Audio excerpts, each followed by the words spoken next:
करीब 3.5 महीने से पश्चिम एशिया में तनाव जारी है, संघर्ष जारी है और अब उसी के बीच एक बड़ी कूटनीतिक सफलता सामने आई है। अमेरिका और ईरान के बीच एक प्रारंभिक शांति समझौते पर सहमति बन गई है। इस समझौते की घोषणा पाकिस्तान के प्रधानमंत्री शहबाज शरीफ ने की, जिन्होंने दोनों देशों के बीच बातचीत में मध्यस्थ की भूमिका निभाई।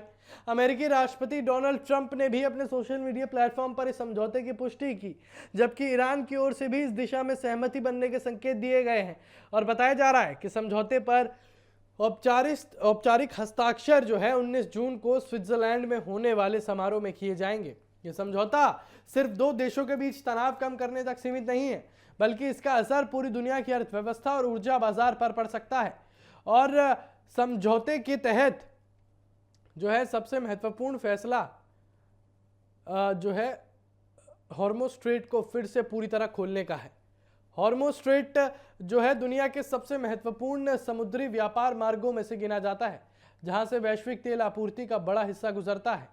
पिछले महीनों में इस मार्ग पर बढ़ते तनाव के कारण तेल की कीमतों में उछाल देखने को मिला था और अब इस मार्ग के खुलने से वैश्विक बाजारों को राहत मिलने की उम्मीद जताई जा रही है। समझौते में अमेरिकी नाकेबंदी को समाप्त करने और समुद्री व्यापार को सामान्य बनाने जैसे प्रावधान भी शामिल बताए जा रहे हैं। हालांकि यह अंतिम शांति समझौता नहीं है, बल्कि एक शुरुआती ढांचा माना जा रहा है।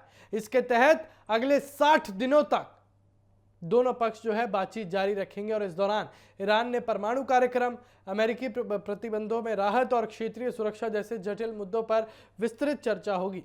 यही वो मुद्दे हैं जिन पर अब तक दोनों देशों के बीच सबसे ज्यादा मतभेद रहे हैं। इसलिए विशेषज्ञों का मानना है कि असली चुनौती अभी बाकी है और आने वाले 2 महीने इस समझौते की सफलता तय करेंगे। इस समझौते का अंतर्राष्ट्रीय स्तर पर भी स्वागत हुआ है। ब्रिटेन, फ्रांस, जर्मनी और इटली में संयुक्त बयान जारी कर इसे कूटनीति की बड़ी सफलता बताया है और संयुक्त राष्ट्र और कई अन्य देशों ने भी उम्मीदें जताई है कि ये पहल क्षेत्र में स्थायी शांति की दिशा में महत्वपूर्ण कदम साबित होगी।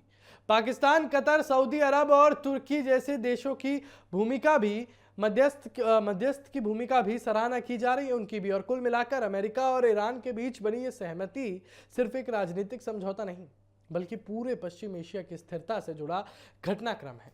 यदि आने वाले दिनों में ये समझौता जो है सफलतापूर्वक लागू होता है, तो इससे न केवल क्षेत्रीय तनाव कम होगा, बल्कि वैश्विक तेल बाजार, अंतर्राष्ट्रीय व्यापार और दुनिया की अर्थव्यवस्था को भी बड़ी राहत मिल सकती है।